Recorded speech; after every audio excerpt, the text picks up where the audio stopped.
Do you have a problem with Jerry Jones admitting that he sort of manipulate the media with this Tony Romo situation, that he's kind of poking fun, prodding us, trying to get a reaction out of us? No, I don't have a problem with it, and you can't have a problem with it. He is the B.O.S.N.S., you know. So anybody within the Cowboy organization can have a real problem since he's the B.O.S.N.S. But what he does do is he's a businessman. He knows it's about supply and demand. And if you have a demand for his supply and you think he wants his supply, then it makes his supply worth more. So if you think he wants Tony Romo, it makes him worth more. If you think he's going to get rid of him, you sit back and wait. So it's all business. You started this whole conversation out saying, I understand guys doing business, but now when it comes to the billionaire, the B.O.S.N.S., all of a sudden, you don't understand it, Dan. Don't put yourself in your own trap. Yeah, but I don't think this is business. I think Jerry's his own worst enemy. If we're going to look at the B.O.S.N.S., it's not like he was a great boss in figuring out Dak Prescott was going to be his quarterback. They did everything they could to try to get somebody else. They stumbled into that. Dan, stop. Mike. Let's stop. That is the process that every team goes through when it comes down to evaluating players.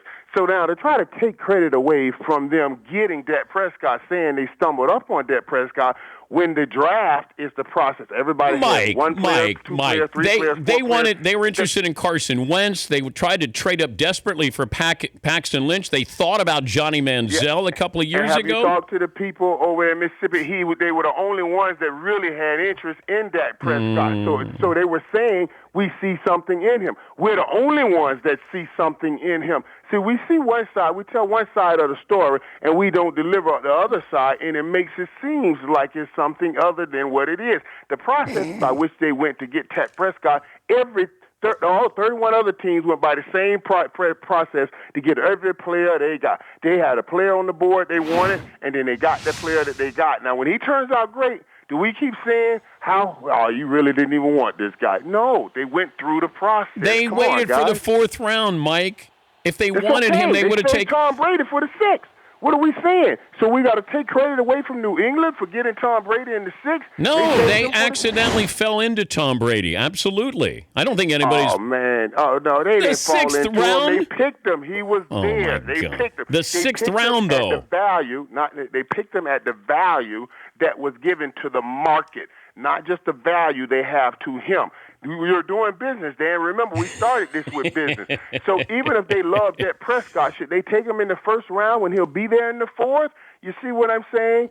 Come on. Then you run the risk of somebody else taking him, and then that brilliant business decision. And so was it a smokescreen that you were all in on Paxton Lynch, and until the Broncos swooped in and got him, you were taking him? So no, I'm not saying. So they would have taken Paxton Lynch, Mike, and they would have missed out on the best quarterback in the draft. That doesn't make any sense. You're basically saying, Dan, if they got 7 draft picks, they ought to only evaluate the 7 guys that they really want. Don't worry about anybody else. Don't worry about just the 7 guys that you really want, and which makes no sense, Dan. It makes no sense. You have to evaluate the players you have interest in and then get them according to how you can get them best on the draft. And that's the process that team went by. I don't know why we're hopping on that. I don't know either. We'll just disagree on it. I think the Cowboys lucked into Dak Prescott, and they would have taken Paxton Lynch. They lucked into this offensive line. They lucked into Ezekiel Elliott. No. They didn't luck into Ezekiel Elliott. I said that was the right pick at the time. Loved it. I loved it. But they lucked into Dak Prescott, Mike, and you know it, and there's no reason for you to acknowledge it publicly because then Jerry will call you and yell at you, and I don't want that to happen. That's not true. No, I understand it, Mike. I understand it. I understand it, Mike. I understand it. I'm not acknowledging that. Don't worry. Hey, you know what, dude, Mike, the BOSS doesn't affect me at all, but he might affect you. The BOSS doesn't stop me from saying what I'm saying, but I have a duty to educate, to crack your craniums and fertilize your brain, and that's what I'm doing right now. Mike, I am Ronnie Lott, and you just came over the middle, and it's not pretty.